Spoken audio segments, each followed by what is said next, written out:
Mass lab.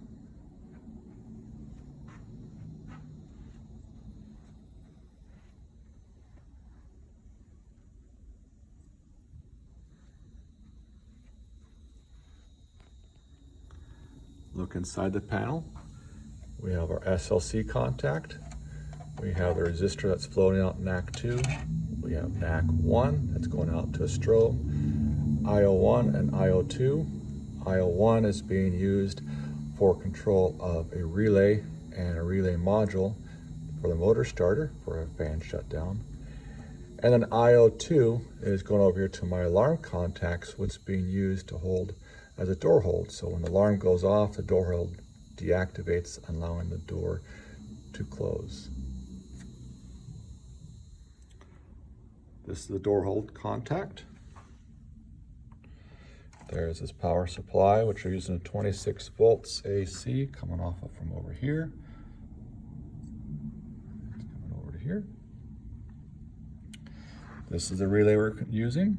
These are the control relays that are coming from the panel. Remember that one that goes out to the alarm contact, and the other one goes to my IO contact that's been made for voltage, and that's making the coil energized right now.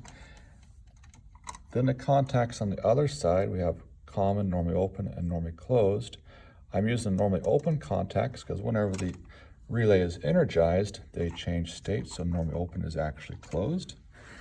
On this particular one, you can see a little red light in the relay. So when the activation occurs, the coil will become de-energized because the panel will change states at the alarm contact, causing the door mag to release. An example of that is to use my pull station here. My addressable pull station, we'll activate it. Panel will recognize that as alarm. Strobe will go off. And the door hold will de-energize, allowing that to disconnect. Okay, for the other relay, we still have the coil, and the coil is going to be energized right now, which is going to cause these contacts to change state. So my common, which is my blue, this is normally closed, my yellow, and you can sort of see that on the label there. And my normally open is not being used. So when this is energized, the opposite's occurring here. So my closed is actually open. On the way there for my coil is the white wire, and it's being controlled by this relay. So until this relay changes states, that connection that's going out to my relay will be energized, so the coil will have its voltage necessary for that coil to operate. Then we have our connections to our motor starter. We have our overload contacts that go down to the bottom, normally closed contacts for the motor starter. And then we have our contacts that go into A1, A2. One of them is going to one side of my AC contact, and the other side is going over to my relay, to my common open. The white and blue wires are going up to my panel, and they're their connections right here. So remember, the white one gets cut or open at the relay, and the blue one is continuous all the way down to the coil. All right, let's give this example.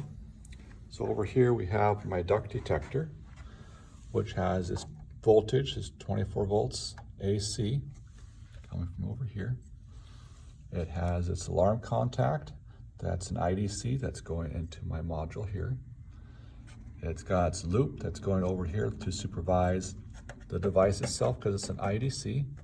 And it's got its resistor that's making connections here. All right, so in order to test this, there's a little test button. Just hold it down long enough for it to turn red. It turns red. Recognizes it. The relay tripped, and you should have heard the motor starter kick on. And the panel right now is saying supervisory. So we'll go down here, hit the red button once. resets it back to green, recognizes I'm doing that, relay kicks back, turns off the motor starter, and the panel goes back to what it was before. And it shows trouble because there's no battery in my box.